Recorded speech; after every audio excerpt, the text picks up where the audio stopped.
Hare Krishna, Radhe Radhe. Welcome to my channel.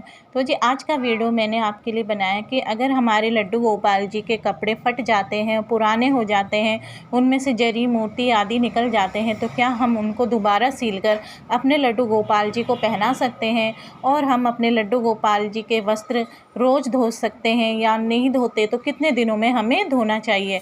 तो चलिए मैं आपको बताती हूँ इस वीडियो में। कई लोग क्या करते हैं, लड्डू गोपाल जी के वस्त्र फट जाते हैं या पुराने हो जाते हैं तो उन लोग क्या करते हैं कि उनको सील कर दोबारा लड्डू गोपाल जी को पहना देते हैं। या कई लोग तो क्या करते हैं, लड्डू गोपाल जी के पुराने वस्त्र लेते हैं और ले जाके पीपल के पेड़ के नीचे छोड़ आते हैं।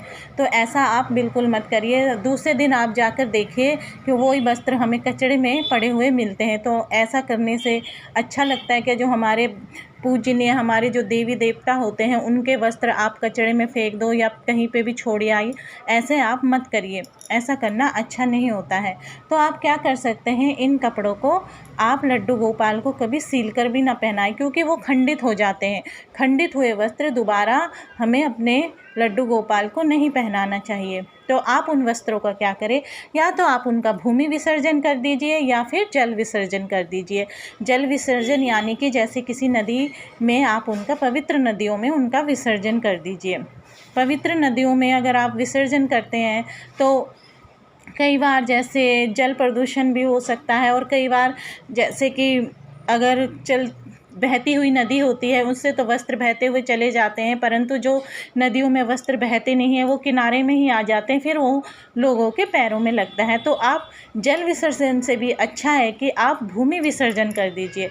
तो भूमि विसर्जन कैसा होता है, चलिए मैं आपको बताती हूँ कि कहीं भी हमारी, जैसे कहीं पे भी मिट्टी में आप गड्ढा खोदिए, उस गड्ढे में आप उन वस्त्र को दबा सकते हैं। जो लड्डू गोपाल जी के वस्त्र खंडित हो गए हैं यानी कि फट गए हैं, उन्हें आप उनमें दबा दीजिए। फिर आप उनमें पौधा भी लगा सकते हैं। वस्त्र अगर आप मिट्टी में दबाएंगे तो धीरे धीरे वह वस्त्र भी मिट्टी का रूप ले लेते हैं, यानी कि उनमें वो गल जाते हैं।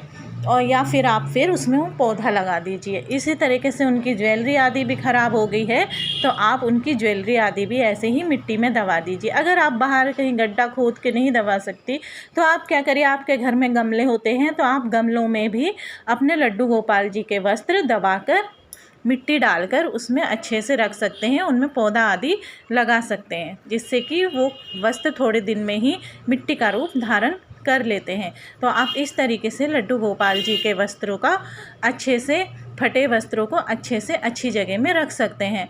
तो जी अब हम जान लेते हैं कि हमें लड्डू गोपाल जी के वस्त्र रोज़ धोने चाहिए। अगर धोना है तो किस तरीके से धोने चाहिए। तो लड्डू गोपाल जी के जो वस्त्र होते हैं उन्हें रोज़ धोना नहीं चाहिए, क्योंकि लड्डू गोपाल जी के जो वस्त्र होते हैं उनके पीछे बुकरम आदि लगा रहता है, जो कि एक ही धुलाई में एकदम ही सिकुड़ जाता है और उनके पीछे से वो वाइट वाइट निकलने लगता है। फिर दूसरे दिन वो यूज़ करने के लायक ही नहीं रहता है। तो फिर ऐसा नहीं है कि हमें उनके कपड़े धोने ही नहीं चाहिए। आपको उनके कपड़े या तो 15 दिनों में धोने चाहिए या हफ्ते में एक बार आप उनके कपड़े धोइए। उनके कपड़े गंदे तो नहीं होते, पर अगर आप धो तो आप जो इजी वॉश आता है आप उससे धोइए, और हल्के हल्के हाथों से रगड़िए भी मत।